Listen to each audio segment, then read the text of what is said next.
any 18-year-old today, well, if you look at me, and I'm definitely not 18 anymore, but everybody's walking around with their phone in their hand all the time. And if you have a smartphone, you have ready access to Facebook, but not every student is going to have a smartphone.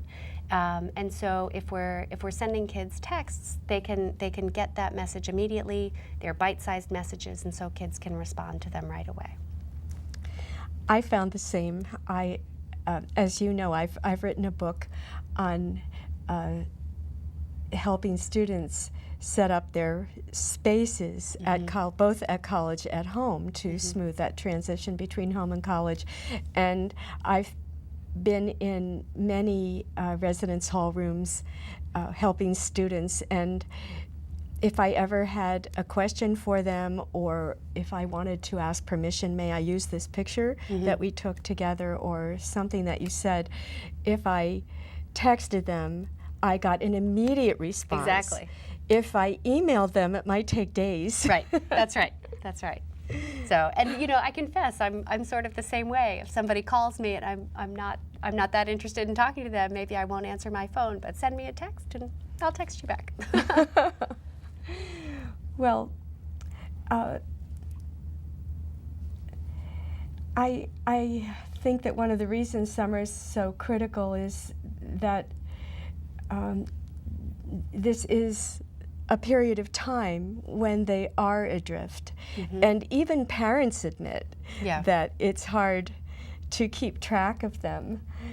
But there are things that students need to do so that they arrive on campus prepared.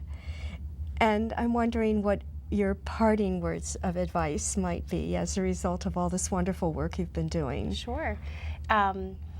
You know, one thing that we think about with this work is, you know, we've had a lot of opportunity to talk with people about this work, and one of the criticisms or concerns is, well, shouldn't students be able to stand on their own 2 feet by this time?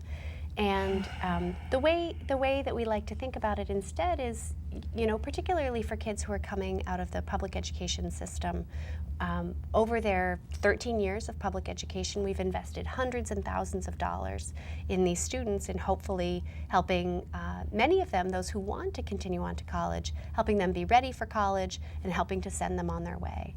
And what we found in our research, we've been really gratified that by providing kids just really a few additional hours of support, a few additional hours of help in either a technologically savvy way or not a technologically savvy way, can be a very cost-effective strategy for improving kids' transition to college.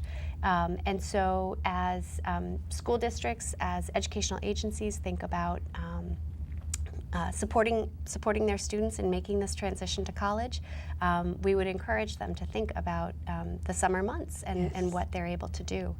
I think the other thing that we found, if we generalize a little bit more about this text message work, is that just sending kids personalized but bite-sized reminders of things that they need to be doing may be an effective strategy for improving outcomes for kids all along the educational pipeline, or at least as soon as kids have cell phones, that we might think about how we can capitalize on students' cell phones to provide them with timely reminders about the types of steps that we would like them to take or know that they should take in order to be successful. Yes. So I agree with you. All this time and money has been invested in getting them into college, but college acceptance is not the end. That's right. And there is a lot that still needs to be done, and I am so excited about this wonderful work that you've been doing. Thank you. And that you have found a very effective way to communicate with students and help more of them enter college. So thank you so much for being here today. Thank you. And providing your knowledge with our audience. So I'm Mary Roberts. Thank you for tuning in to College Launch, and we look forward to seeing you the next time.